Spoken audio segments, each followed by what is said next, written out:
साथियों नमस्कार, आप सभी का इंग्लिश कैंपस पर स्वागत है। साथियों बहुत सारे जो विद्यार्थी हैं, अभ्यर्थी हैं, अक्सर ये सवाल करते रहते हैं कि कोई भी रचना या टेक्स्ट जो लगा है सिलेबस में, चाहे यूजीसी नेट में हो, चाहे असिस्टेंट प्रोफेसर की वैकेंसीज में हो, उसको कैसे पढ़ा जाए। जब पढ़ते हैं या नोट्स बनाते हैं तो उसको किन किन बातों का ध्यान रखना है, क्या क्या चीज़ें, क्या क्या कंटेंट हमारी नोट्स में होना चाहिए या क्या किन किन बिंदुओं पर ध्यान देना है। तो आज हम उस पर बात कर लेते हैं। मैंने पूरा रिटर्न में तैयार किया है कि हमें किन किन बातों पर ध्यान देना चाहिए। बहुत सारे पेपर मैंने देखा, नेट के पेपर भी देखे, असिस्टेंट प्रोफेसर्स के पेपर भी देखे, चाहे यूपी के हों, चाहे एमपी के हों या अदर स्टेट के भी हों।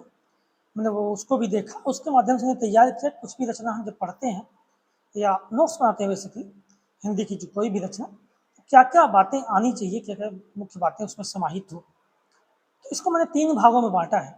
पूरा जो भी रचना का या टेक्स्ट का हम नोट्स बनाते हैं, सबसे पहले तो हम लेखक पे फ़ोकस करते हैं, लेखक के परिचय पे, ठीक है? दूसरा भाग हमारा उसका साहित्यिक रचनाओं पे परिचय रहेगा और तीसरा जो भाग हमारा होगा, वो जो रचना विशेष लगी है, उस पे क्या ध्यान देना है। 3 अलग-अलग सेक्शन होंगे नोट्स बनाते समय हमारे। सबसे पहले हम लेखक के परिचय पे आते हैं। तो लेखक में लेखक का जन्म, मृत्यु, बचपन का नाम क्या था उसका, जन्म स्थान क्या है, माता पिता का नाम क्या है, शिक्षा कहाँ हुई और कार्य बेसिकली कहाँ वो किन संस्थाओं से जुड़ा रहा, क्या उसने कार्य किए, ठीक है, पुरस्कार वगैरह क्या मिले, कौन से पद पे रहा वो, और वैचारिकी क्या रही, किस विचारधारा से जुड़ा रहा, उपनाम वगैरह क्या मिले। ये सारी चीज़ें लेखक के विषय में हमको सबसे पहले ध्यान देना होता है, ठीक है। दूसरी चीज़ आते हैं हम उसके साहित्यिक परिचय पे, रचनाओं पे आते हैं।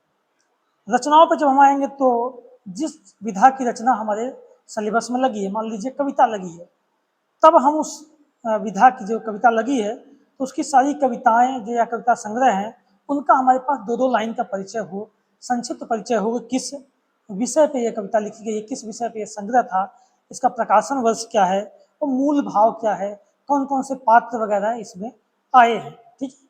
जो विधा लगी हुई है हमारे टेक्स्ट में, उस विधा की बाकी रचनाओं के विषय में इतनी सामान्य जानकारी तो हमारे पास हो। लेखक की अन्य विधा की रचनाएं जो महत्वपूर्ण है, उनके विषय में थोड़ी सी जानकारी हो हमें। अन्य विधा की जो चर्चित रचनाएं हैं, उनके वन लाइनर नोट्स हम बना लें। ये इस विषय पर आधारित है, ये पात्र है ना, इसका मूल भाव ये है, जो चर्चित रचनाएं हैं। साथ ही लेखक की जो पुरस्कृत रचनाएं हैं, उनका विवरण हो कि पुरस्कार कब मिला, किस विधा की रचना है, कौन सा पुरस्कार मिला, ठीक है। ये सारी चीज़ें हमको ध्यान देनी है उसकी रचनाओं को। अब हम आते हैं जो भी टेक्स्ट हमारे में लगा है, जो भी रचना हमारे में लगी है, उस पर हमको किन किन बातों का ध्यान रखना है। तो सबसे पहले तो रचना का प्रकाशन वर्ष देखना है। रचना अगर किसी संग्रह में है तो किस संग्रह में है, वो संग्रह का प्रकाशित हुआ। रचना किसी पत्रिका में प्रकाशित हुई थी, मान लेते हैं कविता है, कहानी पत्रिका में आई होगी, उपन्यास वगैरह तो नहीं आया होगा, लेकिन कविता कहानी तो आ सकती है। तो पत्रिका कौन सी थी, उसका संपादक कौन था, वो कब प्रकाशित हुई थी पत्रिका में, ठीक। इसके बाद हम रचना के अंक वगैरह देखेंगे। मान लीजिए नाटक है तो कितने अंक हैं, कितने भाग हैं, कितने दृश्य हैं। कविता है मान लीजिए तो भी कितने खंडों में है वो। महाकाव्य खंड काव्य है तो कितने खंडों में है वो चीज़ें भी हमको ध्यान देनी है। रचना में पात्र आए हैं तो उनको भी ध्यान देना है। नाटक जैसे उपन्यास है, कहानी है, तो पात्र आएंगे। कुछ कुछ कविताओं में भी आ जाते हैं।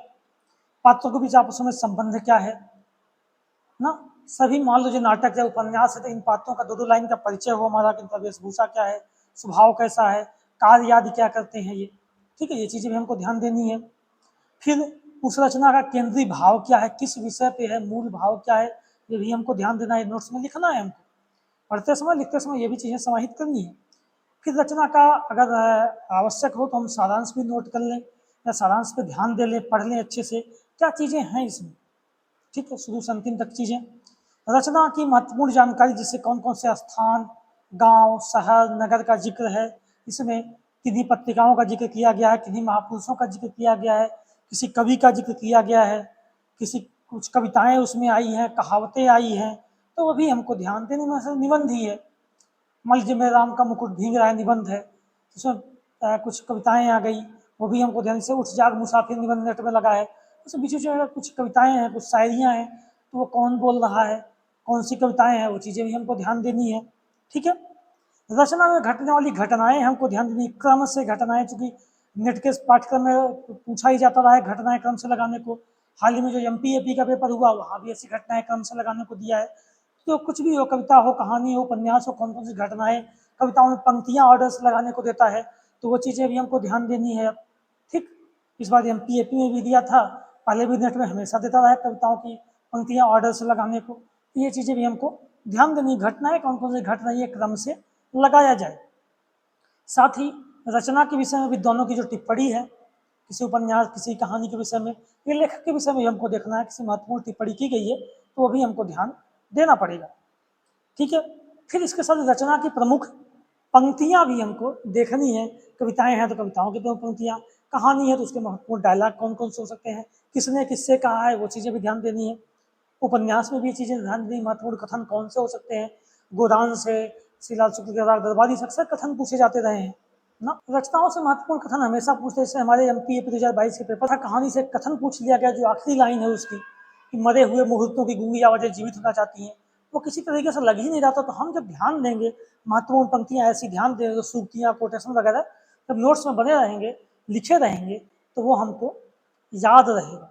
ठीक है, तो ये सारी चीज़ें हमको ध्यान देनी है जब भी हम किसी रचना का नोट्स बनाएं, रचना के विषय में पढ़ें, तो ये सारे कंटेंट, इन सारी बिंदुओं पर हमको ध्यान देना चाहिए। ये सब चीज़ें नोट्स से बनानी चाहिए। नोट्स जो भी बनाए उसको हमेशा रिवीजन करते रहना है। ठीक, ये आप चाहे नेट ज़्यादा के पेपर दे रहे हो, एमपीएपी का दे रहे हो, टीजीटी पीजीटी का दे रहा हूँ, इन बिंदुओं पर ध्यान देंगे तो आपकी रचना से बाहर कोई भी कंटेंट नहीं होगा। ठीक है।